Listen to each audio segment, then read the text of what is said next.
pagi. Selamat hari Rabu. Kembali lagi sama Lucky di Fortune Star 222. Kali ini mau baca untuk energi hari ini ya. Swear gue udah mandi. Cuman satu, gue gak ganti baju karena kebetulan lagi ada tamu yang hijack kamar gue. Dan gue lupa, sebelum mereka tidur gue lupa ngambil baju ganti. Jadi ya plus biar gak kelihatan berantakan, kan gue pakai bandana kayak kelinci. Biarin. Sekarang gini. Oh ya, untuk semua yang udah subscribe, like, makasih banget sama yang udah donasi ya. Kita punya kartu baru. Thank you banget. Gue udah bosen banget, cuman punya 4 tadinya ya kan. Semoga dapetin terinspirasi hal-hal yang lebih oke ya.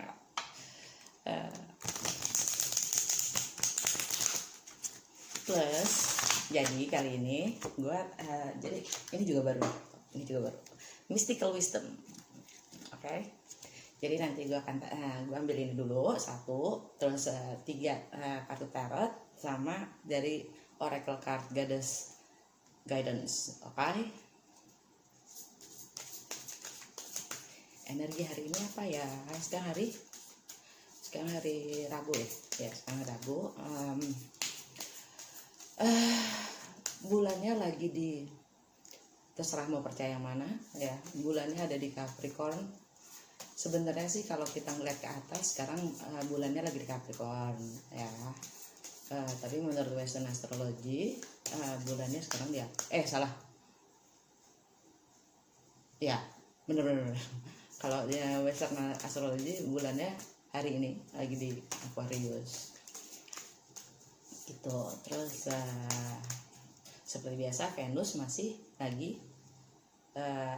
di Venus di Gemini dan retrograde. Friendship. Kerennya kartu barunya ya. Tralala. Friendship. Nurture your relationship. Nurture itu bahasa Indonesia apa ya? Ngerti kan sih lo? Ngerti kan? Gak usah gue translate kan?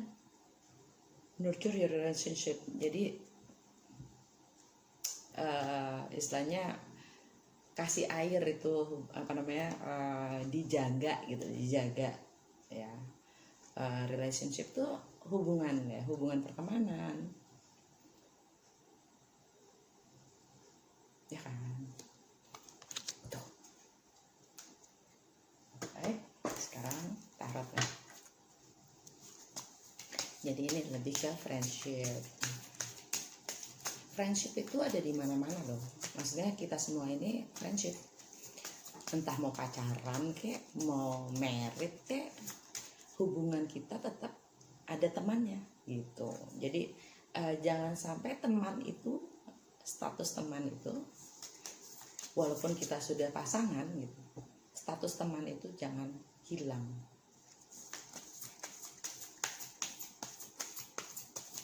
Memang kita udah punya role masing-masing, udah punya role tuh apa sih? Punya jabatan, jabatan title yang masing-masing tetap sebagai teman itu dijaga.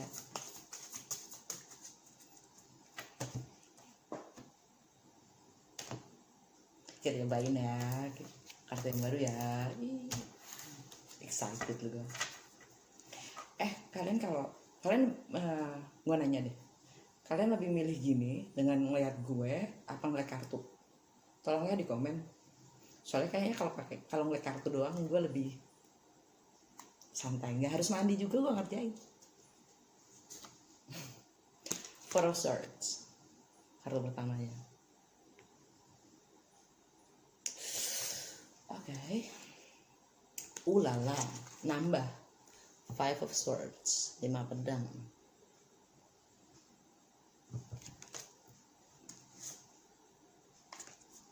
Two of Swords,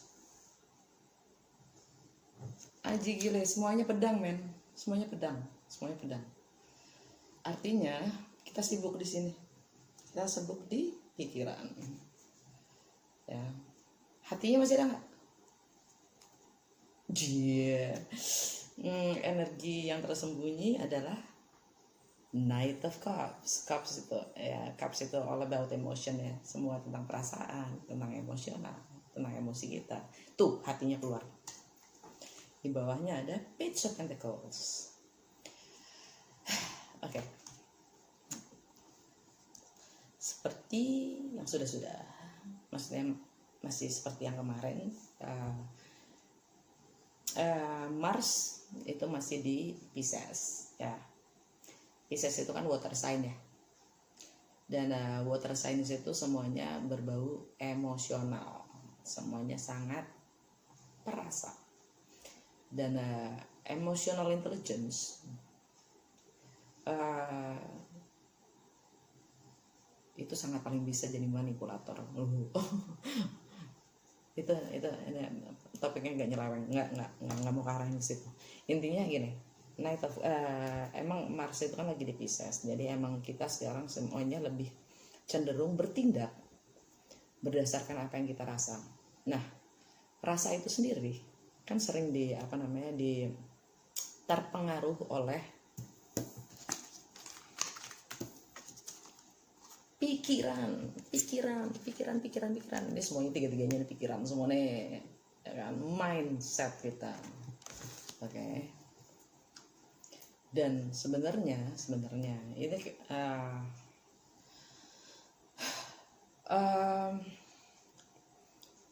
gini, agak-agak lebih dalam dikit nih. Jadi gini, kita besar dididik, dibimbing oleh peraturan, pengetahuan, informasi, data berdasarkan lingkungan kita. Betul? Terbangunlah cara berpikir, cara memandang, cara melihat ya, dan bagaimana kita bertindak, dan hati kita menyesuaikan dengan itu. Oke. Ini emang udah nggak hanya di Indonesia tapi di mana-mana seperti itu. Jadi makanya budaya dan peradaban itu sangat kita makhluk sosial yang saling bergantung satu sama lain. Nah, budaya, adat, istiadat itu sangat membentuk pribadi kita, ya kan? Nah, sedangkan hari gini kebetulan ada paradigma shifting ya. Nggak hari gini, udah sejak kapan sih udah mulai paradigma shifting, yang mana adalah rasa itu adalah penting ya, penting. Yang mana kita dulu dibesarkan di zaman industri, rasa itu disingkirkan gitu ya. Di nomor 2 kan yang penting kita produksi, bahkan kreativitas pun tidak ternilai. Sekarang kebalik gitu, semuanya terbalik. Kreativitas nomor 1 ya, dan kita berproduksi berdasarkan kreativitas kita. Kreativitas itu ada berdasarkan rasa. Kalau rasa kita tidak kita olah, kita pertajam, skillnya juga berkurang. Bukan seperti zaman industri kita menyingkirkan rasa, yang penting kita berbuat seperti robot, seperti mesin. Sekarang mesin bertambah, orang berkurang. Orang diminta untuk lebih kreatif lagi. Oke. Nah, sekarang bagaimana caranya untuk lebih kreatif lagi di saat rasa itu tidak ada? Gitu. Nah, karena kita kan sekarang lagi ngomong energi hari ini, ya. Ini bukan personal reading. The Knight of Cups. Kok jadi gelap gini sih tiba-tiba? The Knight of Cups ya. Itu bukan hanya sekedar page. Page itu adalah message ya, pesan. Page itu seperti kalau anak, ukurannya di anak kecil dengan innocentnya gitu, lagi exciting, lagi emosinya tuh yang tata gitu kan. Dia kalau lagi kalau emang lagi mikirin sesuatu, dia ngomong, akan diungkapkan apapun itu gitu loh, apapun itu dia akan ungkapkan gitu kan. Nah, tanpa memikir panjang lagi gitu. Kalau habis itu kalian maunya sebagian gede gitu, ngajak ngomong tata gitu, belum tentu dia jawab. Si Page ini belum tentu jawab. Karena apa? Ketertarikannya udah pindah gitu, udah pindah kan. Jadi dia yang masih keinginan tahunnya masih besar gitu kan. Nah kalau si The Knight of Cups ini, dia kan lebih ke kesatria ya. Dia menawarkan sebuah action, tindakan yang berbau perasaan, yang memakai perasaan dan emosional gitu. Dan dia lebih bisa bertanggung jawab dibanding Page, si anak itu gitu. Walaupun bukan king ya, masih knight gitu, bukan king. Kalau king itu penawarannya jauh lebih berbobot gitu. Oke.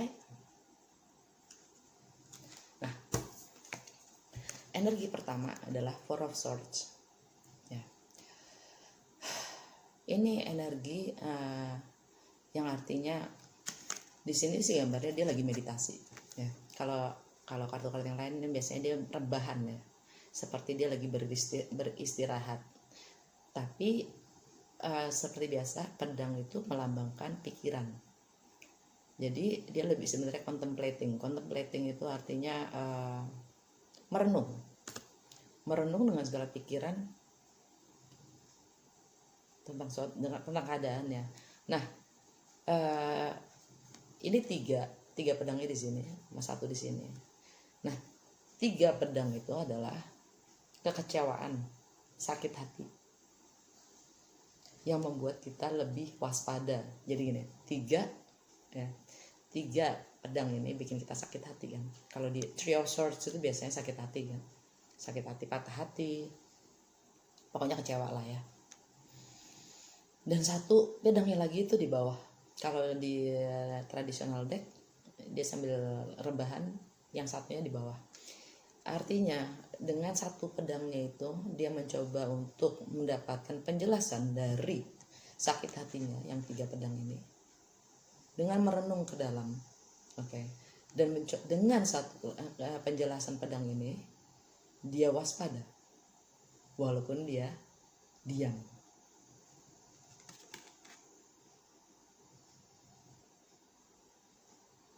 Dan dia lebih menyadari apa yang terjadi, pelajaran apa yang dia dapat dari kekecewaannya. Itu Four of Swords. Jadi dampak dari ini adalah kita mengisolasi diri kita. Kita tidak terlalu terbuka ke publik ya, ke teman, ke yang lain, karena kita merenung, kita mengisolasikan diri, menarik diri untuk mencoba mengerti keadaan kita. Karena yang harus mengerti keadaan kita sendiri kan kita ya, bukan orang lain nggak harus ngerti kok, ya kan? Tapi kita harus ngerti keadaan kita sendiri. Kartu kedua, Five of Swords. Jadi kan habis 4, 5. Sebelum 4 ada 3. Ya kan? 3, sakit hati, kecewaan.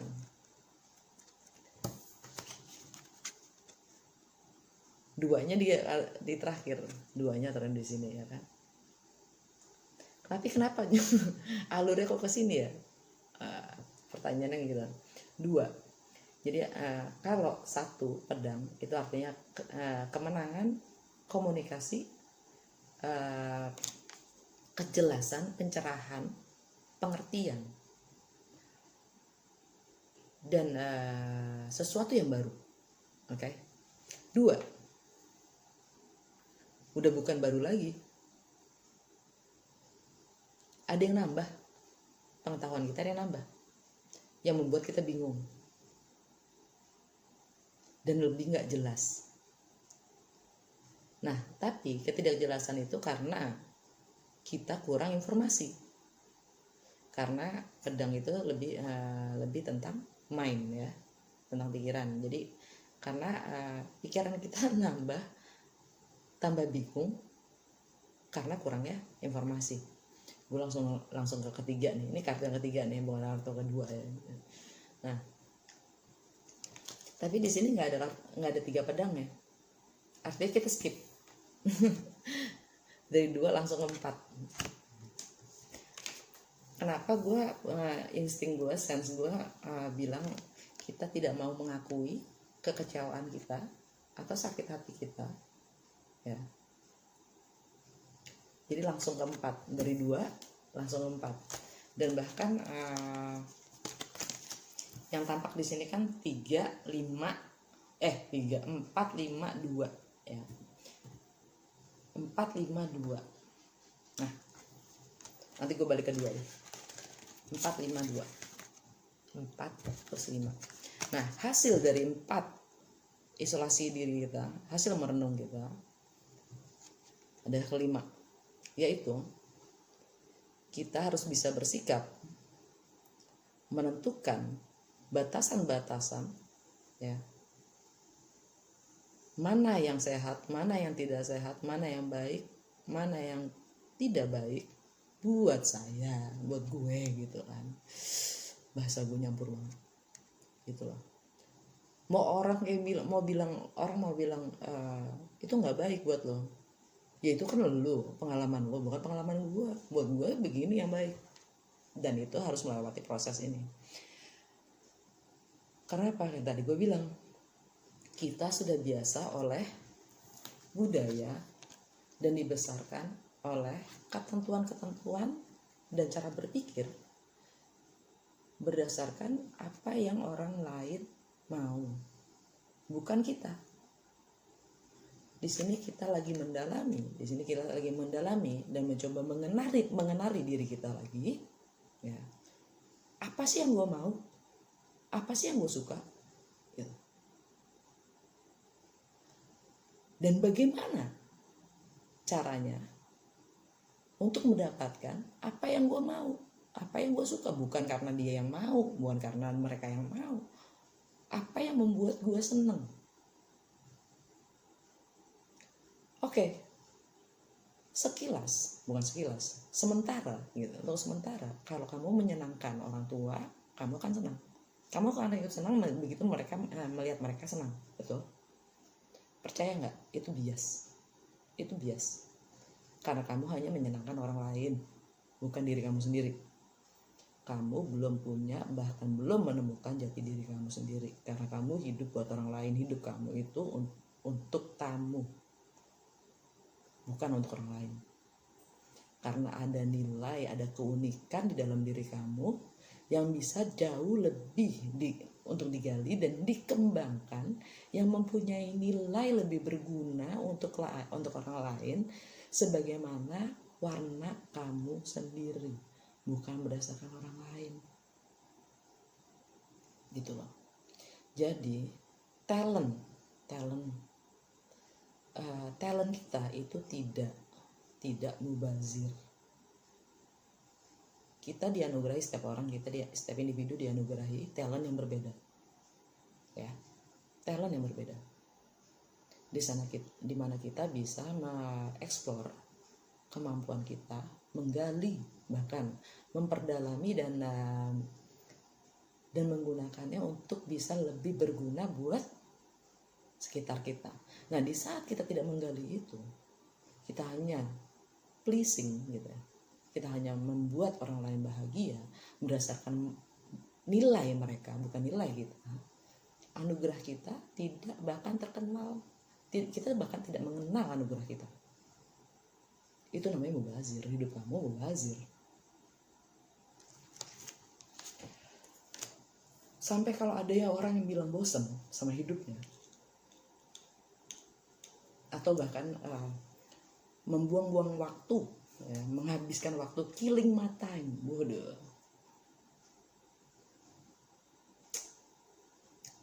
Buying my time. Jadi lo mau beli waktu, lo mau ngabisin waktu, lo mau bunuh waktu. Buat gue semuanya adalah lo ngebunuh hidup lo. Karena waktu adalah hidup. Waktu adalah yang kita punya. Titik. Di saat kita tidak bisa menghargai waktu kita tidak pernah bisa menghargai hidup kita sendiri. Sampai pada conclusion, ya kan? Conclusion di Five of Swords, di 5 pedang ini, kalian sudah bisa menghargai diri kalian sendiri, waktu kalian sendiri, ya. Sehingga kalian menetapkan batas-batas terhadap orang lain. Jadi ada konflik dan nyata, dimana kita mulai bilang tidak. Kita berani bilang tidak. Untuk siapa? Untuk kita sendiri. Bahkan sebenarnya kata tidak itu adalah untuk mereka juga. Karena kita tidak menghabiskan waktu mereka.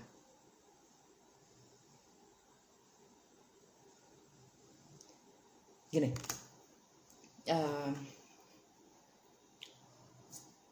gue sangat menghargai waktu gue. Gue sangat menghargai waktu gue. Bahkan gue nggak suka chatting. Kenapa? Kalau di saat gue membagikan, gue orangnya sangat present. Artinya gue sangat, apa yang sekarang gue lakukan, fokus gue di situ. Oke. Sama siapapun gue. Oke. Kenapa? Gue menghargai orang itu, gue menghargai waktu gue. Dan kalaupun gue mengasih waktu gue akan minta atau yakinkan waktu gue sama dia sama-sama berguna. Untuk siapa? Untuk kita berdua gitu. Untuk siapapun gue lagi berurusan gitu. Entah gue ngasih, entah lo ngasih. Karena ada give and take, ya kan? Ada sebab dan akibat. Kita tidak melakukan pun harus ada bayarannya, ada price-nya. Kita melakukan pun ada bayarannya juga gitu loh. Nah, sekarang tapi apa guna dari waktu kita? Apa yang dihasilkan? Apa gunanya? Bukan menguntungkan atau enggak, tapi ada gunanya apa enggak gitu. Kalau gue ngeliat waktu gitu ya. Di sini nggak ada yang di sini bukan pengadilan, di sini bukan pengadilan, jadi nggak akan ada yang menghakimi. Gue cuma mendescribe, ya, gue cuma mendeskripsi suatu keadaan, suatu suasana yang buat gue nilai itu adalah gitu. Nilai itu adalah apa gitu buat gue personal. Jadi kalian punya masing-masing hidupnya masing-masing. Do whatever you like, it's your life gitu. Jadi kalau buat gue sih lebih baik gue belajar daripada gue chatting gitu. Jadi ini artinya gue ngasih batasan ya. Gue tidak perlu menyenangkan orang lain karena apa yang tampak itu belum tentu. Kebenaran itu hanya bisa dirasakan. Karena yang terlihat belum tentu benar. Gitu. Kadang kita merasa kasihan terhadap pengemis. Tapi ternyata pengemis itu tajir. Kadang kita suka sebel sama konglomerat. Karena kesannya mereka nggak tahu diri gitu. Belum tentu. Dia mencapai sana karena dia punya usaha ke sana. Dan dengan dia menjadi konglomerat, mungkin bahkan dia lebih banyak memberi dibandingkan meminta. Semuanya itu relatif. Gak perlu ngejudge juga. Gak perlu. Selama kita bisa fokus pada diri kita sendiri. Selama kita bisa fokus pada diri kita sendiri, kita tidak akan pernah kecewa. Kenapa? Karena kita tidak punya ekspektasi terhadap orang lain. Orang lain ujung balik ya. Saya fokus pada diri saya sendiri. Oke? Untuk hidup yang lebih punya makna. Gitu. Dan untuk itu harus punya boundaries. Batas-batas. Harus tega. Iya, harus tega terhadap orang. Karena banyak orang hidup yang gak punya makna. Jadi bosen. Hidupnya mereka bosenin. Cari terus distraction. Cari terus hal-hal yang gak penting gitu loh. Cuman untuk killing time. Waduh. buat gue killing time itu jangan gitu, jangan. Buat gue ya, gue nggak pernah punya waktu yang cukup soalnya sampai gue malas tidur gitu demi gitu. Gue nggak suka tidur. Kenapa?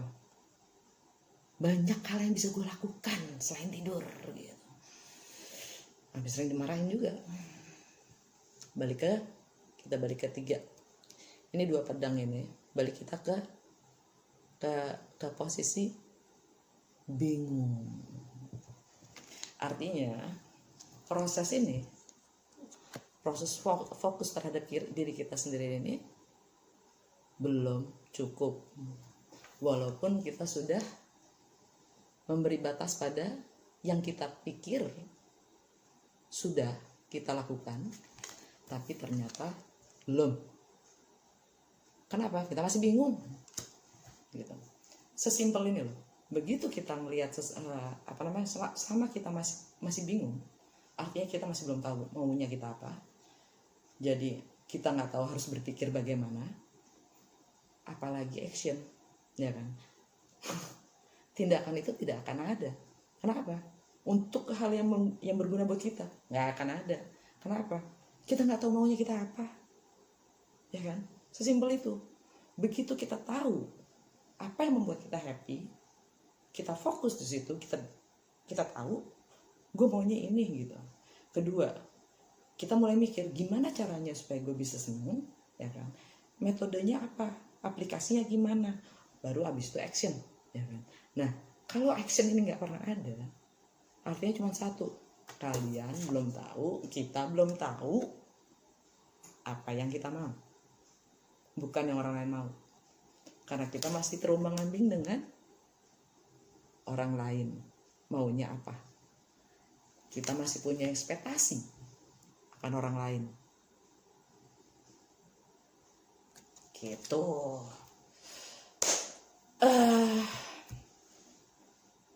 Gue mau tarik ini ya. Kayaknya nggak perlu diklarifikasi. Oke. Nggak perlu diklarifikasi dan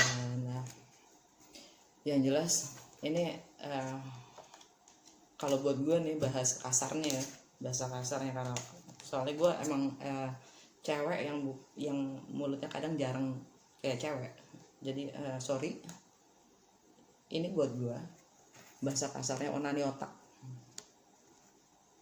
Onani otak. Nggak ada kan anak kecil di sini? Nggak boleh nonton video gue anak kecil. Ini bahasanya onani otak. Ya. Semakin lo overanalyzing, semakin lo terus berpikir, tapi tidak mencoba mencapai hati dan mencoba merasakan, karena kebenaran itu hanya ada di rasa.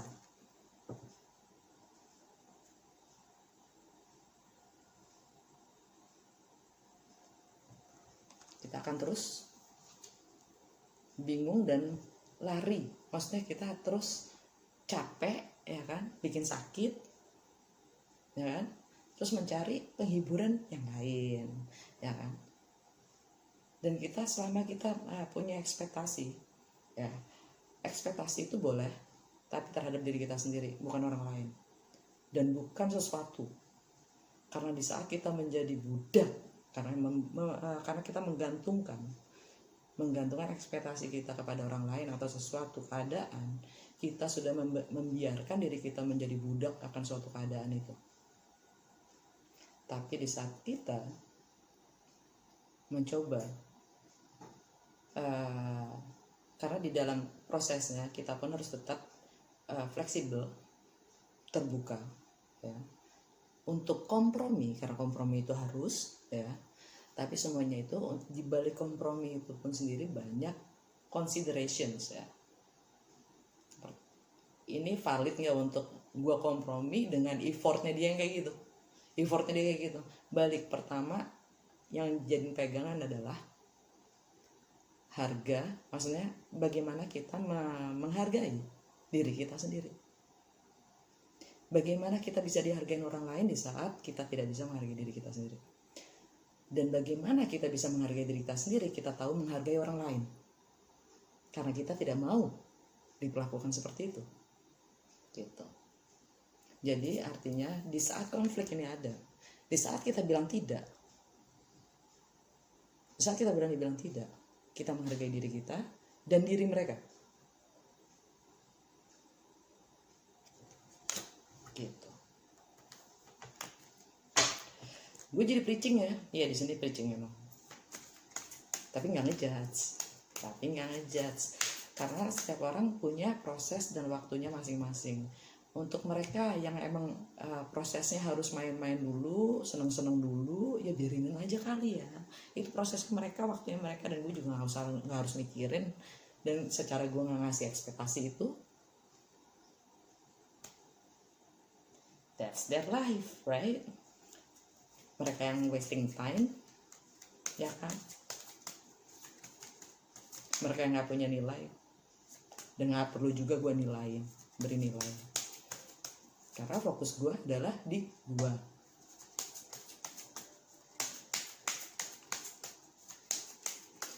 Kalau mereka mau masuk, kalau mereka mau kontak gue, kalau mereka mau ini, batasan gue ini, bisa nggak lo kompromi? Gue bisa, tapi gini. Oke. Di situ kita kompromi. Ada komunikasi, ya komunikasi. Nah, ini kan Merkuri nih, ya Merkuri jam Gemini kan, Merkuri tanggal 18 ya, retrograde.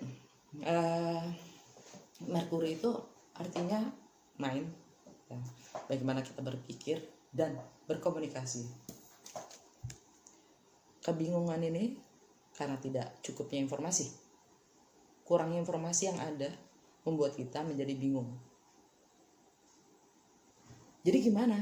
Ya tanya dong gitu loh, komunikasilah supaya jelas. Orang kita tuh kebanyakan gak enaknya gitu loh. Gak enaknya kenapa sih? Ngomong tinggal ngomong. Gue curcol. Susah ngomong orang Indonesia, maaf. Maunya ini muter atau enggak ngomong, tapi kelakuannya ya Allah gitu kan. Kenapa enggak sih dibikin simple hidup gitu kan? Ngomong enggak, mau enggak gitu, enggak tahu, ya capek deh gitu kan. Bagian dari curcol. Oke, dapat Butterfly Maiden, transformation.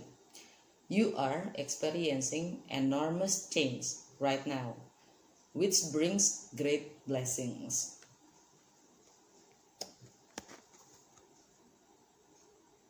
Transformation. Oke, Butterfly Maiden. Kupu-kupu memang suka bertransformasi, mentransformasi diri dari ulet ke kupu-kupu. Bisa baca kan? Artinya kalian sedang mengalami menjalani perubahan yang sangat besar saat ini, yang akan membawa great blessings, anugerah yang sangat besar gitu. Jadi memang kalau di tarot itu suka the Wheel of Fortune gitu ya. Mau dibilang destiny, takdir, nasib, silahkan, karma juga bisa ya. Roda keberuntungan itu kadang akan berputar ya, sesuai jalannya kita, maunya kita, di saat kita berani sih, di saat kita sudah mulai bertindak untuk membuatnya berputar. Jadi jangan stagnan gitu, jangan diam. Kalau diam ya segitu-segitu aja gitu. Nah, setiap putaran itu ada challenge-nya. Self transformation, perubahan yang signifikan dari dalam diri kita, yang dengan proses dan waktu itu harus disesuaikan. Seperti sekarang Saturn, Pluto, Jupiter, Venus, semuanya lagi retrograde, ya kan? Sebentar lagi Merkuri juga retrograde, ya kan? Kenapa? Maksudnya kita lagi diminta untuk merevaluasi semua pemikiran kita, semua tindakan kita, semua yang kita pernah alami, semua kepercayaan kita, bahkan ya keyakinan kita, bagaimana kita melihat, bagaimana semuanya kita dikasih kesempatan kedua ya untuk melihat kembali, menyelesaikan, untuk nanti ke depannya di saat direct gitu, di saat direct kita udah punya nilai-nilai yang baru yang membuat kita transformasi, yang membuat kita berubah. Dan itu ada siklusnya masing-masing tuh ya kan. Saturn itu tentang self discipline, Jupiter itu tentang keberuntungan kita dan higher learning, Mercury tentang komunikasi, Venus tentang hubungan kita dengan orang lain, dan Pluto adalah transformasi. Itu dia directnya bulan akhir September Oktober, dia mulai direct. Jadi kalian yang menantikan adanya perubahan yang signifikan dari entah siapapun ya, dari selingkuhan mungkin, atau dari kerjaan ya, dari pacar yang lost contact mungkin, sekarang gue dengar banyak banget sekarang yang lagi lost contact ya, makanya sekarang adalah zamannya Mercury retrograde, Mercury ya kan, Mercury dan Mind. Kita di challenge. Jadi yang men-challenge diri kita itu adalah diri kita sendiri sebenarnya, bukan orang lain. Bagaimana kita melihat suatu keadaan dan bagaimana kita merespon suatu keadaan, bagaimana kita mampu berpindah menghadapi apapun keadaannya itu, karena kita yang lagi dilatih, bukan siapapun gitu. Bagaimana dengan keadaan apapun itu yang kita hadapin, bagaimana kita bertindak dan mengatasi keadaan kan gitu. Jangan cuma nunggu, capek deh, mending semesta ngeliat gini, ya udah biarin aja nunggu. Ya kan, terjatuh sendiri, nggak maju juga, biarin aja. Yang dibayar apa? Harga yang dibayar apa dia karena tidak melakukan sesuatu? Ya nanti zaman berbeda, zaman ada new normal, dia nggak berubah, ya kan? Ada new normal, dia nggak berubah, ya jatuh sendiri. Waktu akan menjelaskan itu semua, gitu loh. Nah, curcolnya gue kayaknya ada seru nih. Cukup sekian, jangan capek untuk berbagi, nge-like dan berbagi supaya ambil bantu gue untuk mencapai 1000 subscriber. Dan kalau ada yang gue nggak ada maksud untuk memojokkan siapapun di sini ya, ini general reading, apalagi ini cuma energi hari ini, bukan berdasarkan zodiak pula ya. Jadi kadang-kadang memang kita harus memajukan rasa kita, tapi bukan berarti kita harus baper itu boleh, harus disesuaikan dengan sikon. Makasih banyak, and sampai besok ya, bye.